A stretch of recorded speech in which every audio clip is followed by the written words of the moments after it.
Bendito el Eterno, el uno y lo único, que no hay nada excepto Él. Bendito sea su santo nombre y shalom a todos.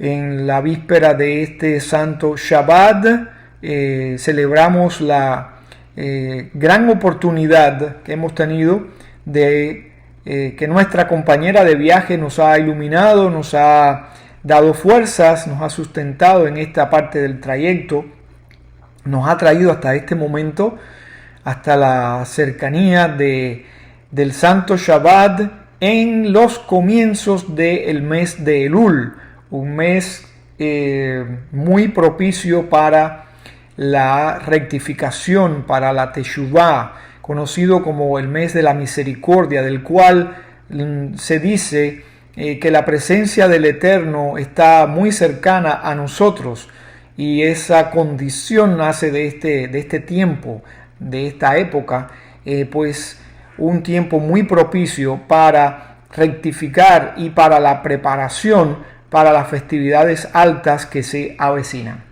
Nuestra compañera de viaje en esta semana se titula Shoftim, una palabra que traducida al castellano es jueces, porque así comienza esta porción. Jueces y oficiales designarás en todas tus ciudades que Hashem tu Dios te da para tus tribus, y juzgarán al pueblo con justicia recta. O sea, una justicia completamente imparcial, una justicia que se atenga a la evidencia y a los principios de la Torah. Eso es una justicia recta. Cosa que es muy difícil para el ser humano. Si hay un tema que le cuesta trabajo al ser humano a nivel personal y a cualquier otro nivel, es la justicia. Y al mismo tiempo es algo esencial, es algo básico. Todo en el universo está puesto sobre los cimientos del amor y de la justicia. El amor porque ese es el motor impulsor, y la justicia porque es la que establece los límites de todo. Hasta el amor tiene que tener límites, porque entonces se convierte en una condescendencia enfermiza. Tiene que haber justicia. Hay justicia en el equilibrio que tiene todo en el universo. Hay justicia en el peso, en la medida de todas las cosas. Están hechas exactamente como tenían que haber sido hechas. Eso es justicia. La tierra está a la distancia exacta que tiene que estar del sol para que sea posible que exista la vida en ella. Tiene la cantidad de agua que tiene que tener para que exista un balance en este planeta. Y lo mismo pasa en el cuerpo humano, y lo mismo pasa en todos los ecosistemas. Todo está milimétricamente calculado. Esa es la justicia divina. Y también en términos morales, la justicia es algo básico, algo esencial. Durante mucho tiempo y en muchos lugares, el hombre vivió sin que se le reconocieran los derechos más elementales. Primaba la ley del más fuerte, y eso no tiene nada que ver con la justicia.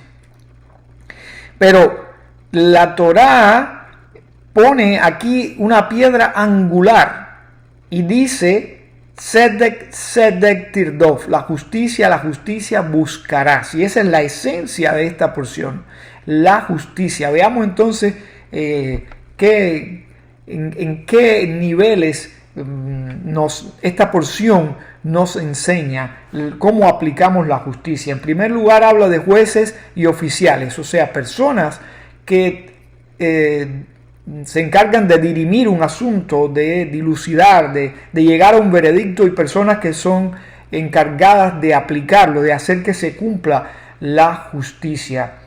Esto es esencial en cualquier sociedad. El célebre rabino Jonathan Sacks dijo que la constitución más cercana a los principios de la Torá era la Constitución de los Estados Unidos de América.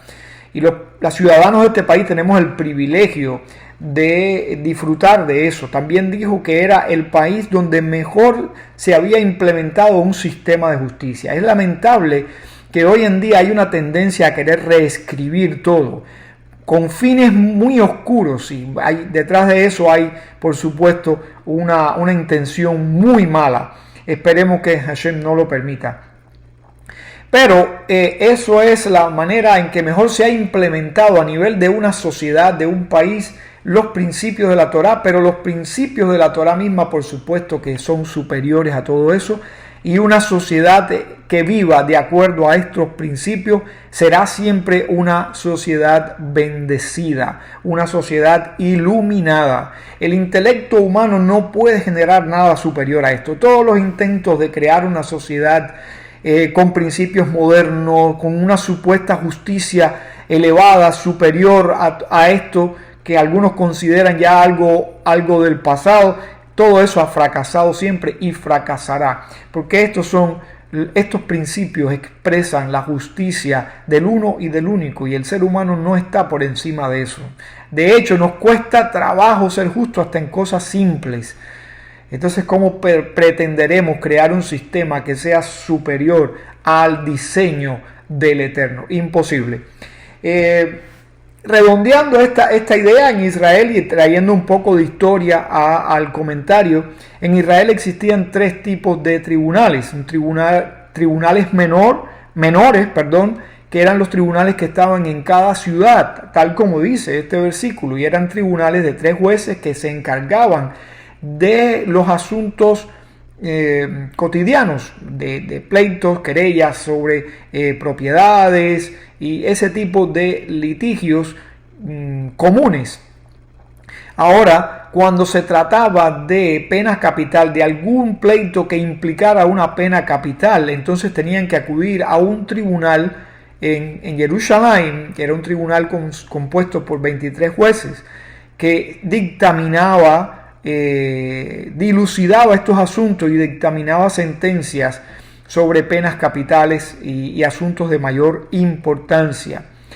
Y entonces estaba el Tribunal Supremo, que vendría siendo lo que es aquí la Corte Suprema de Justicia. Estaba el Tribunal Supremo constituido por 71 jueces. Siempre tiene que ser un número,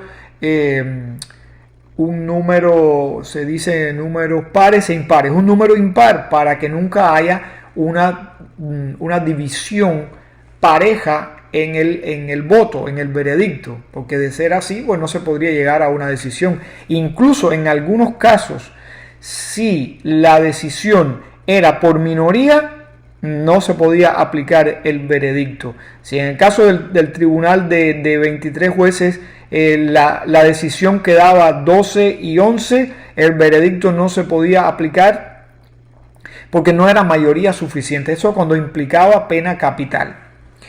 El Tribunal Supremo pues dictaba sentencias sobre asuntos nacionales, asuntos que tuvieran un alcance nacional, que involucrara a toda una tribu o, por ejemplo, que implicara hacer frente a una guerra, salir a una guerra donde toda la nación pues estaba implicada, o también atendía asuntos que tuvieran que ver con el rey de Israel o el líder de Israel o con el Cohen Gadol, el sumo sacerdote, o sea, asuntos de nivel nacional. También estos jueces y oficiales se refiere a el control que nosotros tenemos que tener de lo que hacemos, de lo que permitimos que entre a nuestro cuerpo y lo que permitimos que salga de nuestro cuerpo. Y por ejemplo, los 5 sentidos están considerados canales de entrada de información, y a eso se refiere en un nivel de interpretación más profundo. A eso se refiere este tema cuando dice que pondrás jueces y oficiales en todas tus ciudades que el Eterno tu Dios te da, en todas tus ciudades, en esos canales de entrada. Es decir, que tenemos que poner un juez, una alerta, una alarma en lo que consumimos, lo que ven nuestros ojos, lo que escuchan nuestros oídos, aún lo que olemos, lo que palpamos, lo que gustamos. Que tiene que ser kasher. Kasher, aquí me refiero a que sea algo que sea beneficioso, que sea aprobado por el Eterno. Y en el caso de la boca es donde mayor control tenemos que tener, porque en el caso de la boca no es solamente estamos velando por lo que entra, sino también por lo que sale, y es por eso que la boca tiene doble seguridad. La lengua está encerrada tiene vamos a decir, un portón rígido que son los dientes y un portón blando que son los labios. Como dice el salmista, oh Hashem, pon guarda a mi boca y que mi lengua hable solo lo bueno. Entonces aquí tenemos que poner doble juez, dobles oficiales que nos protejan de lo que consumimos y también de lo que expresamos, de lo que sale de nuestra boca. Es muy importante. Y repito, este tema de la justicia es un tema esencial. Es muy triste, son muy tristes las sociedades donde las personas no puedan hacer valer sus derechos. Eso es algo lamentable y añoramos la era mesiánica cuando el Mesías vendrá y establecerá la justicia divina para todas las naciones. Que sea pronto y en nuestros días. A continuación, hay un versículo que, por cierto, es un versículo muy, muy célebre. A ver si encuentro acá para leerlo.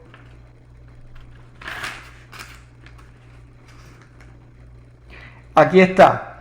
La equidad procurarás. En hebreo dice Tzedek Tirdov. La equidad, la justicia procurarás para que vivas y heredes la tierra que Hashem tu Dios te da.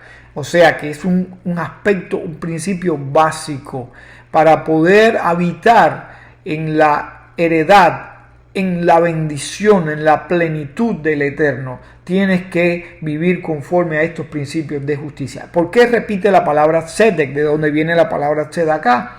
¿Por qué la repite 2 veces? Porque el Eterno nos está diciendo, siempre que una palabra se repita en la Torá, tenemos que buscar qué hay detrás, cuál es el mensaje, porque en la Torá nada sobra ni nada falta, y por eso tampoco podemos añadir ni quitar.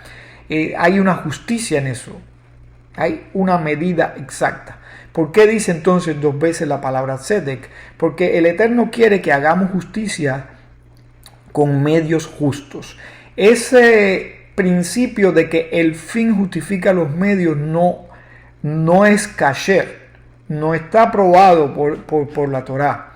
Tenemos que llegar a un fin justo por medios justos.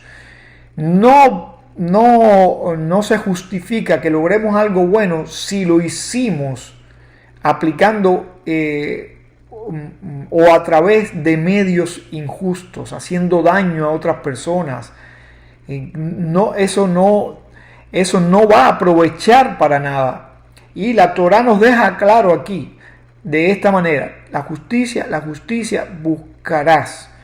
O sea, llegarás a tu objetivo por medios justos, para que ese objetivo sea de bendición, para que ese objetivo tenga sentido para ti. Lo harás con medios justos, por caminos justos.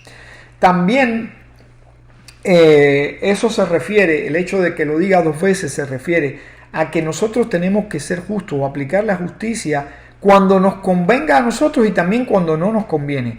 Hay momentos en que es fácil solicitar que se haga justicia, porque los beneficiarios somos nosotros y queremos que se aplique la justicia. Pero cuando el beneficiario es otro y el perjudicado es la persona que está reclamando justicia, entonces ahí no le conviene reclamar la justicia, porque él sería el perjudicado.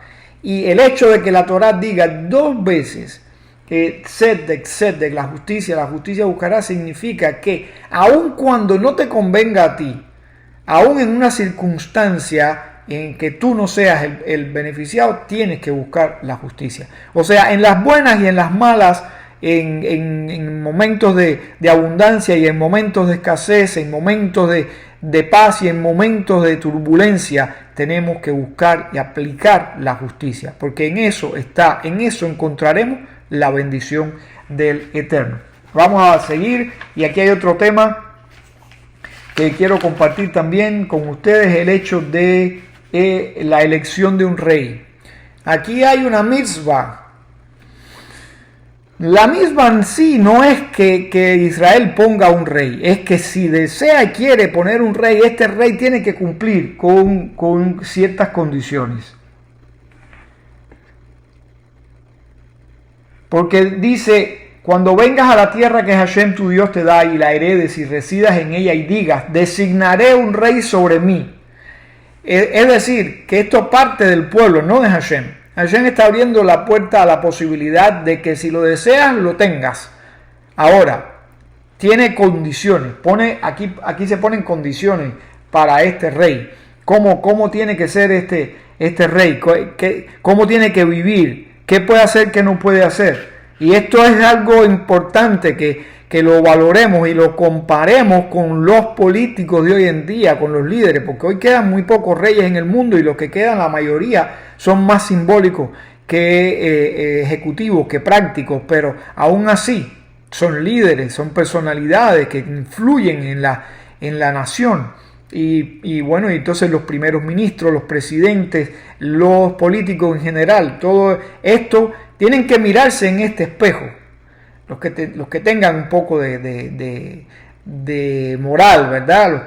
Los que tengan algún tipo de o que quieran tener principios, vivir y obrar de acuerdo a ciertos principios, tendrían que mirarse en este espejo. Miren cómo dice la Torá.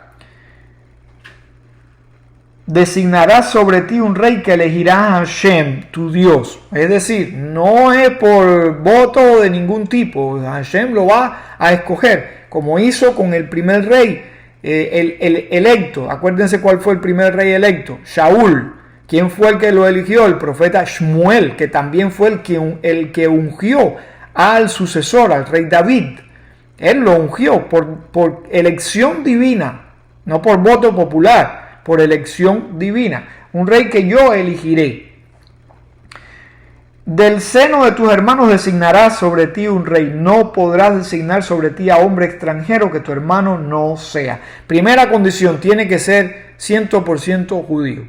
Tiene que ser parte del pueblo de Israel. Así como en los Estados Unidos, por ejemplo, una persona no nacida en los Estados Unidos no puede correr para presidente. La Constitución no lo permite. Bueno, la Constitución divina nos dice que para ser rey en Israel tiene que ser judío, 100% judío. Esa es la primera condición. Ahora después dice, solo no podrá acumular para sí caballos en demasía para que no haga retornar el pueblo a Egipto en aras de acumular caballería. Pues Hashem les ha dicho a ustedes, no volverán a retornar más por el camino aquel. Y no podrá tomar para sí demasiadas mujeres para que no se desvíe su corazón. Y plata y oro no deberá acumular para sí en demasía. Y cuando se aposente en el trono de su reino, escribirá para sí 2 copias de esta Torá en un libro ante los Coanim y los levitas. Y permanecerá con él y leerá de él todos los días de su vida para que aprenda a temer a Hashem su Dios, para salvaguardar todas las palabras de esta Torá y los decretos, estos para realizarlos, para que no se enaltezca su corazón sobre sus hermanos y que no se desvíe del mandamiento a diestra o a siniestra en aras de que se prolonguen sus días en su reinado, él y sus hijos en el seno de Israel. Hermosísimo, precioso, acertadísimo. En primer lugar dice que no se haga de muchos caballos. Los caballos eran la máquina de guerra de aquellos tiempos. ¿Qué hacen los países hoy en día? Tienen un ejército. Los países destinan una parte del presupuesto anual para el ejército. Porque los países necesitan un ejército para proteger la nación, la integridad de la nación, para proteger a sus ciudadanos. Pero en la medida en que es más grande el poderío de un país, también es más grande la prepotencia de ese país, la arrogancia de ese país y de sus políticos, obviamente. El país como tal no, de los políticos que encaran el país, que son la cara del país. Entonces la Torá nos está diciendo que el rey de Israel no puede agrandar esa maquinaria de guerra para que no se enaltezca, para que no se enorgullezca, para que no se le suba a la cabeza y empiece a estar pensando en cuán poderoso es y empiece a olvidarse de los derechos de los ciudadanos establecidos por la Torá, de sus deberes como monarca y de sus deberes como ser humano. Entonces, primero, no puede hacerse de muchos caballos. Esto también tiene una una segunda parte, y es que para hacerse de caballos tendría que recurrir al lugar de donde venden los caballos. Por ejemplo, aquí en el mundo moderno, si un país necesita armamento, hay países que no producen armamento, o que producen armamento de poca calidad, o que producen armamento de cierto tipo, pero no armamentos grandes como aviones o barcos de guerra, o armamentos de artillería pesada, o armamentos modernos como misiles, etc. Y entonces radares y todo eso. Tienen que recurrir a un país que los produzca. Tienen que ir a comprarlo. Es lo que estaba diciendo la Torá aquí. En Israel no se producían caballos. No se criaban masivamente. Tendrían que ir a Egipto. Ir a Egipto tiene también un doble significado. Uno es regresar a una cultura pagana, a una cultura idólatra, pero también es regresar al pasado, regresar a la esclavitud. Regresar a la esclavitud, porque eso es lo que hacen los dictadores, esclavizar a los pueblos. Y con esto el Eterno está diciendo que no aumente caballos, que no aumente su poderío, para que no regrese al pueblo a la esclavitud. No era literalmente, o no solamente era el hecho literal de regresar a Egipto, a esa cultura pagana donde nuestro pueblo fue sometido a la esclavitud, una falta de libertad para ejercer los derechos que nos da el Eterno, sino también es que no aumente su poderío para que no esclavice al pueblo, para que no se convierta en un tirano. Eso es lo que nos está diciendo la Torá. Y a continuación dice, no podrá tomar para sí demasiadas mujeres, o sea que empiece a consumir su tiempo en deleites, en asuntos personales, y se olvide de los asuntos nacionales, de sus deberes como monarca. Hay un tiempo para todo. El hombre tiene que distribuir su tiempo para todo, y eso ocurre también con los líderes. Tienen que tener conciencia de que son ciudadanos, son personas, son individuos, pero también son líderes, y tienen que distribuir correctamente su tiempo y no dedicar más tiempo del que es necesario a asuntos personales y restárselo a asuntos nacionales. Y tenemos el clásico ejemplo de Moshe Rabenu, que era un hombre consagrado a su papel como líder de la nación de Israel. Emular a Moshe obviamente es muy difícil, pero tenemos que, las personas que son líderes tienen que de alguna manera por lo menos recordar estos ejemplos y no dedicarse demasiado a su propio beneficio, a sus propios deleites, a su mundo íntimo, sino también a sus deberes como líder. Dice, para que no se desvíe su corazón, y plata y oro no deberá acumular para sí en demasía. Por lo mismo, esta es otra arista del asunto, en la riqueza, detrás de la cual se desvían los ojos y se desvía toda la persona, y la persona se vuelve un enfermo, se vuelve un adicto a la riqueza. Si pensemos en los políticos hoy en día, muchos entran a la política con un caudal mínimo y terminan siendo millonarios. ¿Cuánto han aumentado en el periodo en que han estado en la política la mayoría de ellos? Y si analiza uno el salario de un político y la cantidad de horas que supuestamente trabajan, la cantidad de horas por la que reciben ese salario, nunca la matemática nos va a dar ese número astronómico con el que terminan su periodo como político. Entonces la Torá está advirtiendo sobre esto, que no se concentre en enriquecerse, que le baste con la bendición del cielo y con la prerrogativa de ser el líder de una nación escogida por el Eterno. Y cuando se aposente en el trono de su reino escribirá, y esta es la esencia de todo, escribirá. Si hay una misbah que dice que cada individuo tiene que hacer un rollo de Torá, que hoy en día se cumple pues financiando escribir un rollo de Torá. Algunos pagan para escribir una letra en un rollo de Torá y cumplir así esta misbah, o colaborar con las personas que estudian Torá, con causas justas relacionadas con la Torá. Es una manera de cumplir esa misbah. Pero si eso es así para cada individuo, para el rey esa demanda es doble. Tenía que tener 2 rollos de Torá. Algunos dicen que uno siempre en el palacio y otro para cuando fuera a viajar. O, como dice la Torá, uno con él constantemente y otro donde esté su tesoro. Y permanecerá con él y le dirá de él todos los días de su vida para que aprenda a temer a Hashem. O sea, la Torá dice que tenga uno con él y uno almacenado en su cuarto del tesoro, porque este es el tesoro más grande que una persona puede tener. Y tiene que tener en cuenta que lo más valioso de todas sus posesiones es la Torá. Pero lo más importante no es tenerla, sino que tenía que leerla. Todos los días el rey tenía que leer de la Torá, del rollo de la Torá, para que no desvíe su vista de estos principios eternos.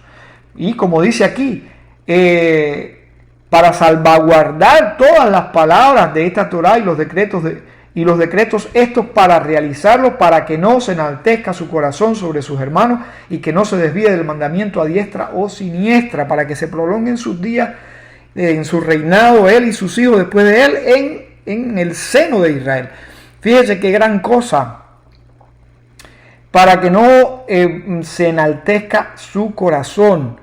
Alguien dijo, el poder enferma y el poder absoluto enferma absolutamente. Y eso es real. El hecho de tener el poder es algo que es muy difícil de controlar. De hecho, muchas de las personas que llegan a ser dictadores, que llegan a ser tiranos, están enfermos.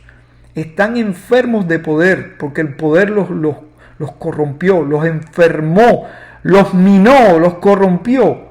Sucumbieron a esa terrible enfermedad del poder. Esa novela del Señor de los Anillos es una alegoría a todo esto. Ese anillo que representa el poder, que enfermaba a los que lo poseían. Es cierto, el poder tiene esa característica. Y para contrarrestar eso, este hombre tenía que leer de esta Torá todos sus días para contrarrestar el efecto negativo de tener el poder. En las naciones modernas se crean mecanismos de equilibrio. Por ejemplo, en los Estados Unidos, la división de poderes es un mecanismo de equilibrio para que una persona no detente tanto poder. Entonces se divide y se equilibra de alguna manera. Eso es en esta sociedad. En otras se utilizan mecanismos diferentes y los dictadores se encargan de quitar esos mecanismos para tener ellos el poder absoluto. Bien, eso con respecto al rey. Solamente quería contarles que Israel tuvo una cierta cantidad de reyes. Después que el reino se dividió, hubo reyes en el norte, reyes en el sur, en lo que se llamó el reino de Yehudá. Que se llamó así porque la tribu mayoritaria en ese lugar era Yehudá y Benjamín, y también representantes de todas las tribus. Y el primer rey ungido por el profeta Shmuel fue el rey Shaul, pero también tenemos que tener en cuenta que antes de eso hubo rey. Moshe es considerado un rey para Israel. No fue un título oficial, pero a Moisés podríamos considerarlo rey de Israel. Ahora, después de todo este periodo y de las vicisitudes que hubo en la historia de Israel después de la muerte de Alejandro Magno, que se dividió su imperio y el territorio de Israel quedó en medio de un conflicto entre el reino de Siria y el reino de Egipto, que finalmente terminó siendo dominado por el reino de Siria, y estos seleucidas pues empezaron a implementar ciertas políticas hasta que llegó a Antíoco, que fue el que pretendió borrar la religión judía, los principios de la Torá. Y bueno, después vino la revuelta de los macabeos, y ahí después del triunfo de los macabeos se instauró la dinastía Hasmonea. Hacia el final de esta dinastía, hay un cambio ahí en los poderes cuando interviene Roma con Pompeyo hacia el año 63 antes de la era común. Ahí entonces empiezan a ocurrir cosas bastante lamentables en la historia de la realeza en el territorio de Israel, que termina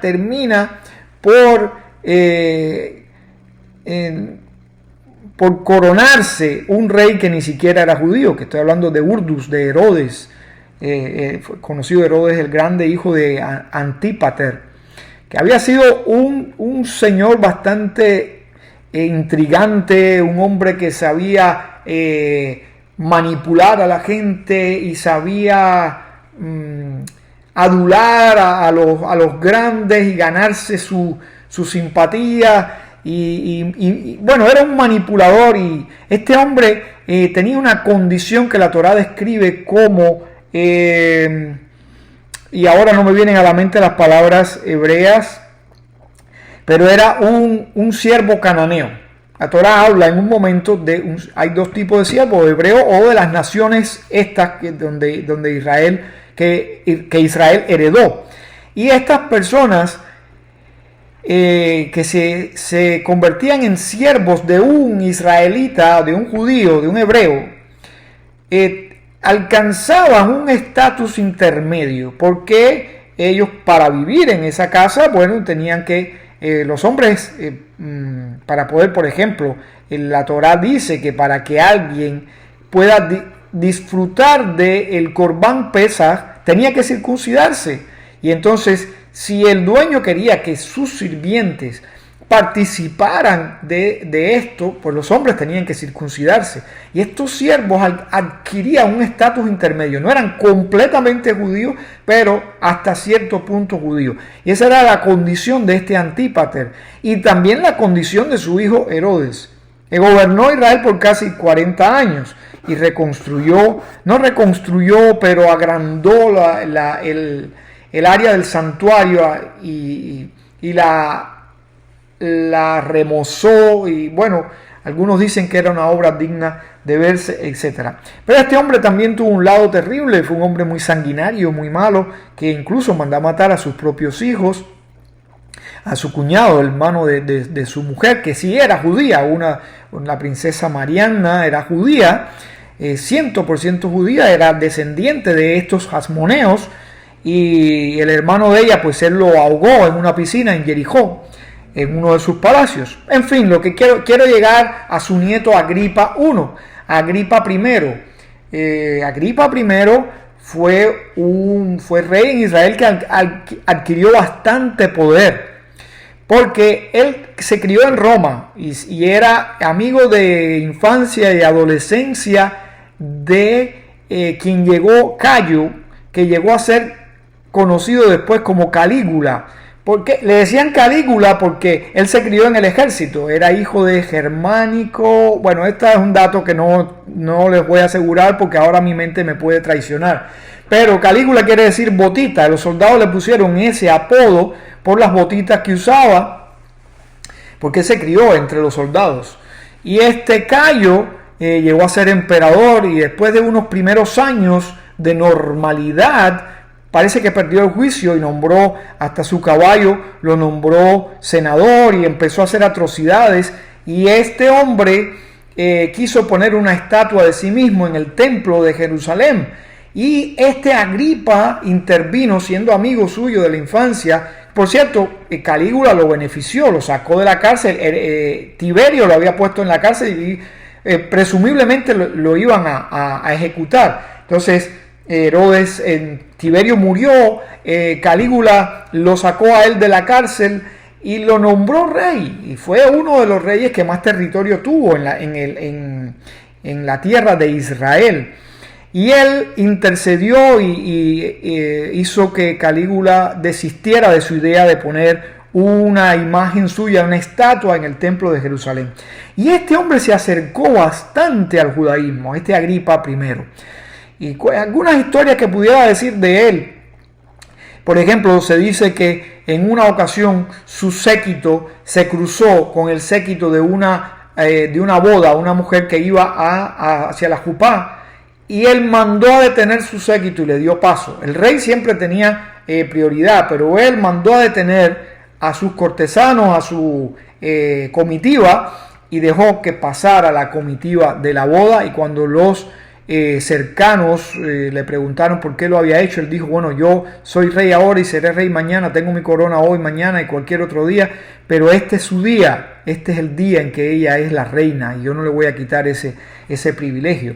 Pero la historia que quería destacar sobre él es el hecho de que él, en el año de la Shemitah, cuando se leía una gran porción del libro de Barim, y era el rey quien tenía que leerle al pueblo, este hombre leía de pie, no se sentaba como estaba establecido. Él leía de pie porque no consideraba que era digno de sentarse cuando estaba leyendo la Sagrada Torá. Es decir, que tuvo un atisbo de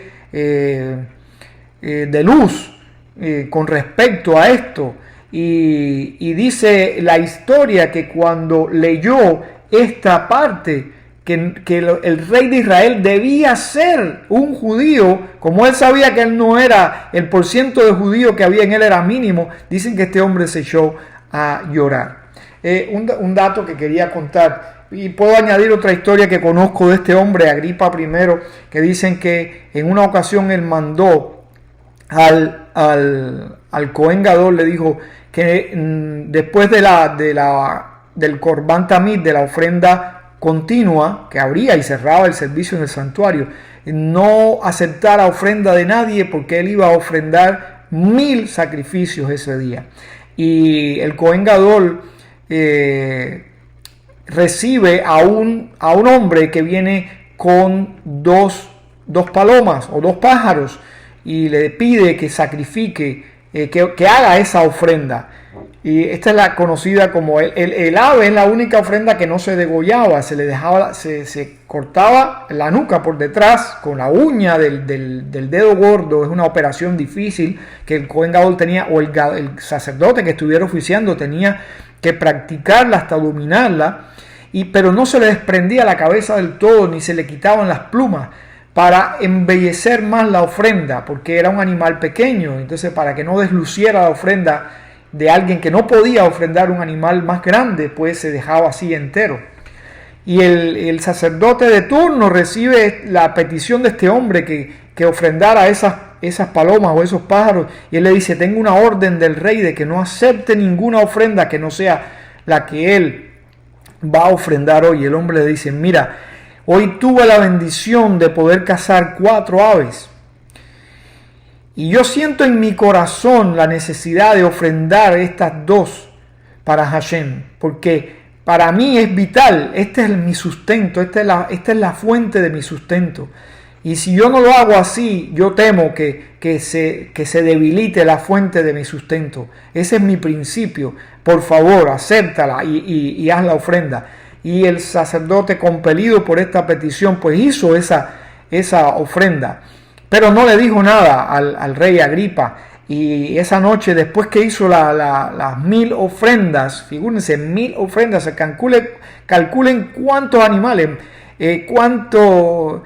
cuántas ofrendas para un día. Imaginen que la ofrenda Tamid son 2 por día en 365 días del año. No llegan a esa cantidad que ofrendó el rey Agripa en un día. Pero esa noche el rey Agripa tiene un sueño y el Eterno se le acerca y le dice: la ofrenda del pobre fue más grande que la tuya. Impresionante, algo. Y él al otro día le pregunta al Cohen, porque advertido por ese sueño, obviamente él dedujo que alguien más había hecho una ofrenda, y va y le pregunta, o hace llegar al sacerdote y le pregunta que qué había pasado, que por qué no obedeció su orden, que él le dijo que no aceptara ofrenda de nadie, y era obvio que alguien más había hecho una ofrenda. Y entonces el sacerdote pues le explica lo que pasó y le dice por qué tomó esa decisión. Y lejos de sentirse agraviado como cualquier rey hubiera hecho, Acuérdense que estamos hablando de personas que tienen el poder en su mano. Y los reyes en aquellas épocas eran bastante caprichosos y bastante tiránicos. Y cuánta gente asesinó a Herodes. Y bueno, y es un ejemplo entre tantos otros que se pudieran citar. Y Agripa le dice, pues hiciste lo correcto. Es decir, que tuvo la humildad, la entereza de aceptar la justicia divina. Bueno, esos algunos detalles históricos intercalados. Seguimos con esta porción tan hermosa que a continuación nos dice: un profeta en tu seno de tus hermanos como yo establecerá para ti Hashem. Hashem, y no voy a leer todo lo que dice esta parte sobre ese tema, pero sí voy a decir que Hashem promete que levantaría un profeta como Moshe en su pueblo. Y esta porción tiene, como todo lo demás, disímiles cumplimientos, tiene múltiples cumplimientos. Un cumplimiento es que siempre habría un profeta para guiar al pueblo. No ha sido así desde cierta época para acá, por razones que no voy a explicar ahora, pero circunstancias que no voy a detallar, pero fue así en la mayor parte de la historia de nuestro pueblo. Siempre hubo un profeta para guiar al pueblo, para traer al pueblo al camino. Esa es una manera en que esto se cumple. Un profeta como tú levantaré, alguien que guíe al pueblo. Y otro cumplimiento pues está hablando del rey, del profeta, de los profetas, el Mesías, cuando el verdadero Mesías por fin llegue e instaure la era mesiánica, que sea pronto y en nuestros días. Otro aspecto lindo de esta porción es: no desplaces los linderos antiguos.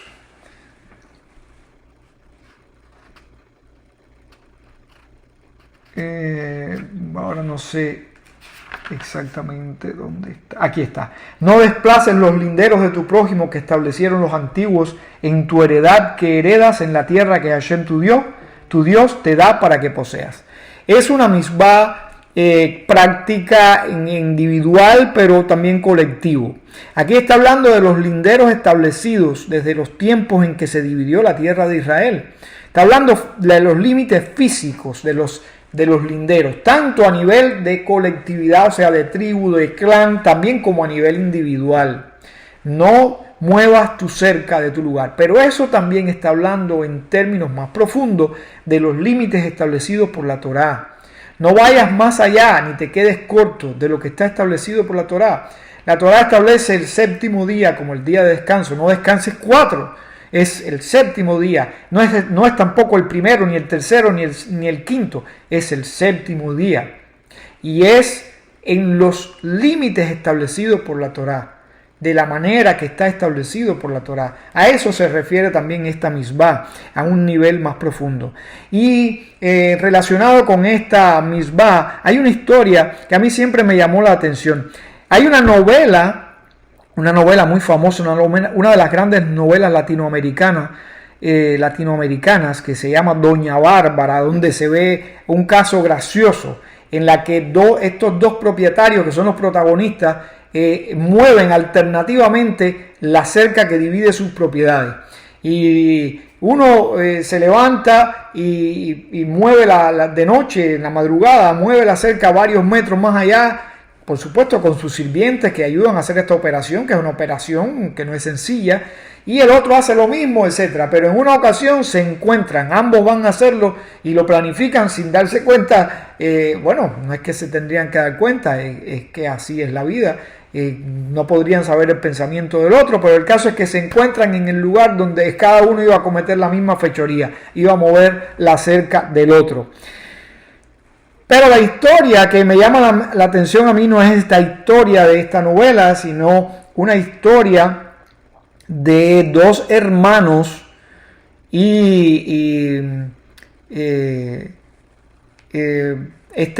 la historia, el lugar donde ocurre esto es el lugar que Hashem decide que no es el único factor de determinación, el único factor para decidir esto, pero es como un factor, como decir la última gota que colmó la copa, ¿no? Uno de los tantos factores dentro de la provisión eterna que decide las cosas en este mundo, en esta creación.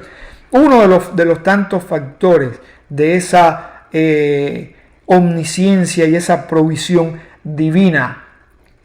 Estos dos hermanos vivían en Jerusalén y uno de ellos se casó, tuvo familia, el otro no se casó, no tuvo familia, y a los hermanos les iba bien, pero en un momento dado, una noche, cada uno en su casa se pone a pensar en el otro, y el que tiene familia dice: ¿para qué yo quiero esta finca o esta parcela tan grande cuando yo tengo familia, he sido bendecido y mi hermano está solo, no tiene familia?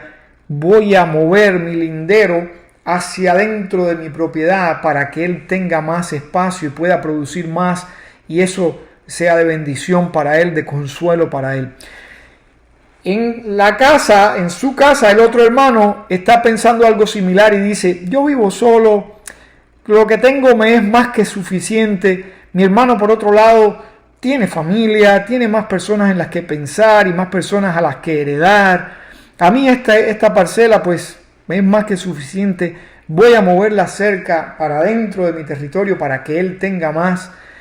Y los dos salen a la misma hora de noche a hacer lo que habían pensado hacer, y los dos se encuentran en el lugar, y obviamente pues, que los dos se dan cuenta de lo que cada uno iba a hacer y se abrazan, y según esta historia talmúdica ese es el lugar que Hashem dijo: aquí voy a poner mi casa, donde los seres humanos se desvisten de sus motivaciones, de sus intereses propios por querer beneficiar a su hermano. Algo muy lindo, estoy parafraseándolo, pero algo que tiene una esencia muy hermosa y muy a tono con esta porción que habla de la justicia y habla de no mover los límites, que en definitiva es la forma de hacer la justicia, de limitar o no mover lo que ya está delimitado. Aquí hacia el final de esta porción, y abreviando ya porque aún faltan cosas por mencionar, pero no las vamos a mencionar todas, habla de cuando el pueblo salga a la guerra, cuando salgas a la guerra contra tu enemigo. En primer lugar, la Torah dice que no nos amedrentemos, y esto también a nivel simbólico: no te amedrentes con los obstáculos de la vida, como aquellos meraglim, aquellos exploradores que vieron las ciudades amuralladas hasta el cielo y a los hombres como gigantes, etc.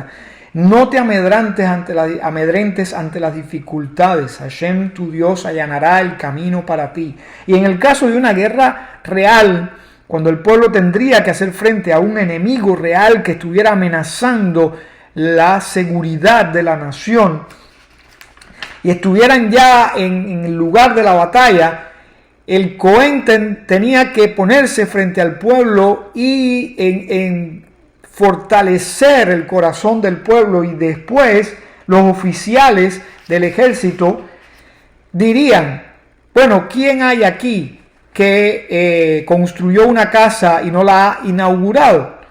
Y esas personas tenían derecho a regresar. Después dicen: ¿quién se ha desposado y todavía no ha consumado el matrimonio? Y esos hombres también podrían regresar a su pueblo y a su familia.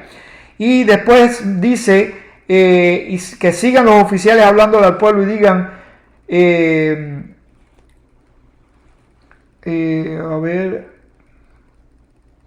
habla de la casa de una persona que se ha desposado, y anterior, el orden no es así, antes de la mujer habla de quien ha sembrado una viña y no ha disfrutado de su fruto, pues esta persona también tenía derecho a regresar. Y finalmente dice: pues ¿quién es temeroso? ¿Quién es temeroso? ¿Quién tiene miedo a la batalla que está por tener lugar? Pues que regrese a su ciudad. En los casos anteriores se está hablando de alguien que tiene un motivo muy práctico para regresar. Está perdiendo un beneficio que otro tomaría en su lugar. En el caso de alguien que sea cobarde, no está perdiendo ningún beneficio, y aún así se dispone que regrese para que no amedrente a los demás. De cualquier manera, todos salían juntos y nadie podría definir quién salió por ser cobarde y quién salió por tener algo que podría perder. Ahora, ¿cuál era la importancia de esto? La importancia de inaugurar una casa, de disfrutar de una viña o de consumar un matrimonio, porque esta es la esencia de la vida que Dios nos ha dado. Así fue como Dios planificó y creó al hombre. Dios creó una casa, creó un hábitat, creó las condiciones para la existencia del ser humano. No solamente para la existencia del ser humano, sino para la convivencia del hombre con su creador. Este es nuestro hogar. Dios, todo este universo es nuestro hogar. Esta es una casa. Este es un beneficio que Dios nos ha dado, un privilegio, una bendición que Dios nos ha dado. La viña representa ¿dónde puso Dios al primer hombre, a la primera pareja? En un huerto, en un lugar de árboles. Y por cierto, en esta porción se mencionan mucho los árboles. Tocaré brevemente eso también. En un huerto, Dios pudo haber creado una ciudad, pero creó un huerto para poner al hombre. Y finalmente no lo hizo solo, lo hizo en forma de una pareja, el hombre con su mujer. Y esos son los tres aspectos que vemos aquí. ¿Qué es lo que interfirió en todo esto? Ese corazón desviado. Eso de el que se acobarde, el que tenga miedo, que se vaya también para que no afecte a los demás. Ese desvío, ese temor nacido del egoísmo, ese temor fue el que echó a perder todo. Ese temor que es lo opuesto a la confianza en el eterno, fue el que echó a perder todo. Pero estas tres cosas representan el ideal del ser humano. Esa casa representa los logros del ser humano. Esa viña representa los placeres de esta vida. Los placeres en el sentido positivo, las cosas buenas que Hashem nos da para que disfrutemos en esta creación. Y la mujer, ¿qué representa? Representa el alma del hombre, representa la totalidad del hombre, representa la existencia del hombre. El hombre no es nada por sí mismo, el hombre tiene la imagen del Eterno cuando está unido a su pareja, a su esposa. En la unión de ambos conforma la imagen del Creador. El hombre no estará realizado si no tiene su complemento, su mitad. Y de eso habla esta parte de esta porción tan hermosa, tan sustanciosa. Y voy a decir brevemente que en esta porción se habla varias veces de árboles. Y acuérdense que no solo en la Torá, sino en el resto de la Escritura, el hombre es comparado con un árbol.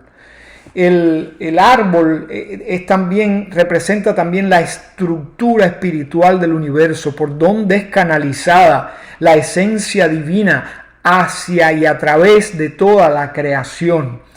Y ese mismo esquema está representado no solamente en el universo exterior, sino en nuestro universo interior. Nuestra existencia física también representa ese árbol. Y nuestra existencia espiritual también es comparada con un árbol. Acuérdense del Teilín que dice: será como un árbol plantado junto a corrientes de aguas, que da su fruto en su tiempo y su hoja no cae, y todo lo que hace prosperará. También dice el Teilín del Shabbat que serán como olivos plantados en la casa del Eterno, que estarán siempre verdes y lozanos. Entonces el hombre es comparado a un árbol. El árbol es un símbolo muy grande, muy fuerte en la Torá. Y la Torá misma es comparada con un árbol, el árbol de vida.